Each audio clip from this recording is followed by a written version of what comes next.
But first, two drivers with two very similar and scary stories from the same Akron highway. One says a large piece of cement fell from a bridge, caved in the roof of his car, and shattered his windshield. The other says glass went flying after a brick or some other bridge debris slammed into her SUV. Bob Jones live in Akron right now tonight. And Bob, both incidents happened near the same bridge damaged in that bad crash just a couple weeks ago. And because of that, several steel beams still need to be repaired. If you look over here, you can see two lanes are open over the East Avenue Bridge, and traffic is moving below on I-76. ODOT says it has no further concerns about the safety of this bridge, but two drivers who were frightened by falling objects see things differently. Brick or something just fell off a brick fell off the bridge and hit my car. That's the voice of Krishan Remy. You can see the damage done to her Jeep, a shattered windshield, shattering her nerves. We just heard this big boom, and I thought, I didn't know what was going on. It happened on December 3rd. Krishan was driving along I-76, her daughter and a friend inside, all of them terrified when something fell on top of the vehicle, moments after going under the East Avenue Bridge. When I directly went under the bridge, when the window and the bridge meet up, it just fell, boom, something just came out of nowhere. Just 2 days before that, a semi carrying a bulldozer slammed into the bridge. 76 was closed for much of the day, but reopened after an ODOT inspection determined there was no further danger to drivers.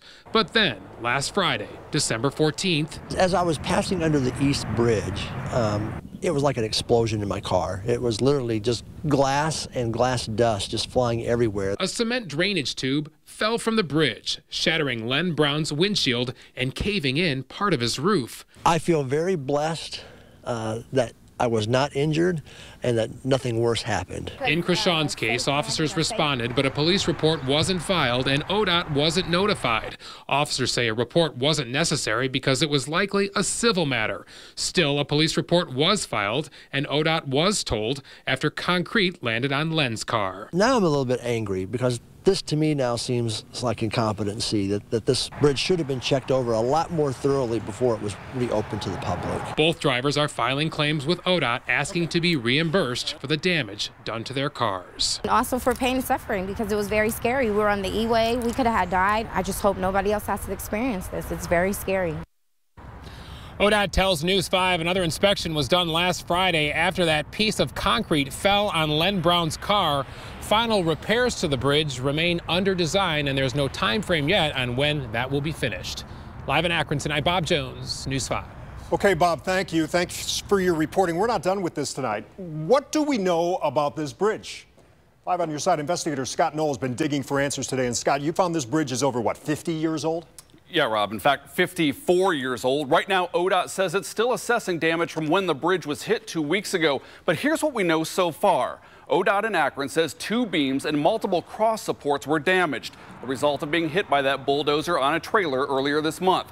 Those supports have to be replaced. Engineers are trying to come up with plans now. So far, ODOT doesn't know how long that will take or how much those repairs will cost.